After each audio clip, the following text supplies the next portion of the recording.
அந்த என்னுடைய மட்டக்களப்பு வாழ் மக்கள் அனைவருக்கும் என்னுடைய நன்றி.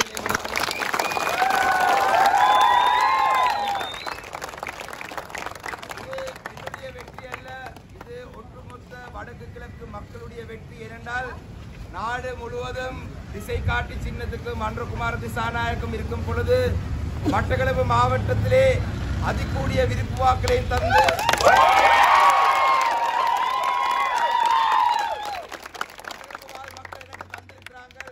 வடக்கு கிழக்கு முழுவதுக்கும் இது ஒரு செய்தி.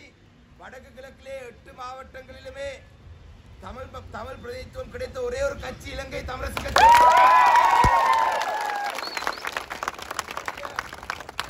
எங்களுடைய கட்சி தற்பொழுதும் இலங்கையிலே தமிழ் மக்களுடைய பிரதானமான கட்சி, 3வது அதிகூடிய ஆசனங்கள் எடுத்த கட்சி. அந்த வகையிலே தமிழ் மக்களுடைய தமிழ் தேசிய போராட்டம் தொடரும்.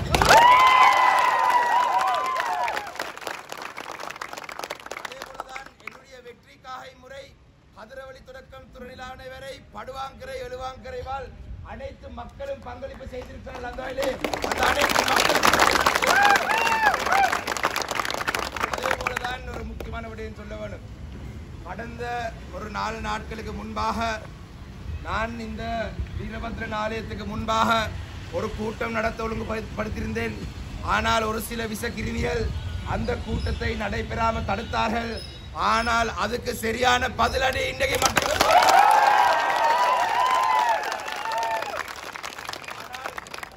அவர்கள் எங்களுடைய எதிரிகள் அல்ல. இனி வருங்காலங்களில் தமிழரசு கட்சி மட்டும்தான் இந்த மாவட்டத்திலே மக்களுடைய பிரதிநிதிகளாக இருக்க போறோம். அந்த வகையிலே அவர்களை முனைத்துக் கொண்டுதான் நாங்கள் இனி பயணிப்போம்.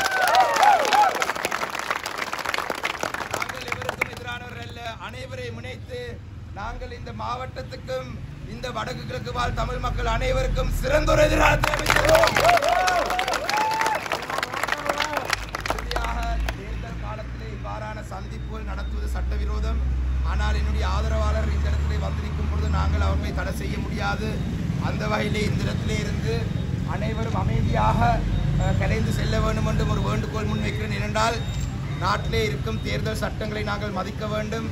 7 நாட்களுக்கு வெற்றி கொண்டாட்டங்களோ இல்லாட்டி இவ்வாறான நிகழ்வுகள் நடத்துவது சட்டவிரோதம். இது நாங்கள் ஏற்பாடு செய்த நிகழ்வு அல்ல. மக்களாக இங்கு கூடி எனக்கு ஆதரவாக இருந்த மக்கள் இந்த வெற்றியிலே பங்காளிகளாக இந்த இடத்துக்கு வருகை தந்திருக்கிறீங்க. அந்த வகையிலே உங்கள் அனைவருக்கும் நன்றி.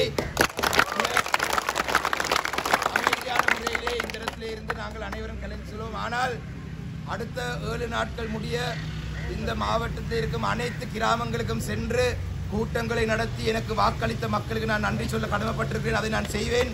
இறுதியாக இந்த இவ்விடத்தை கூடியிருக்கிற அனைவரும் நான் நினைக்கிறேன் ஒரு 1000 வாக்குகளுக்கு சமனானவர்கள் தான் ஒவ்வொருவரும் கூடியிருக்கிறீங்க. மட்டக்களப்பிலே 2004ஆம் ஆண்டு கனகசபை ஐயா அடுத்த அந்த அதிகூடிய வாக்குகள் 57,000 சொச்சம் வாக்குகள். இன்று என்னுடைய ஆதரவாளர்கள் தாண்டி எனக்கு வரலாற்றிலே முதலாவது முறையாக 65,000 வாக்குகள்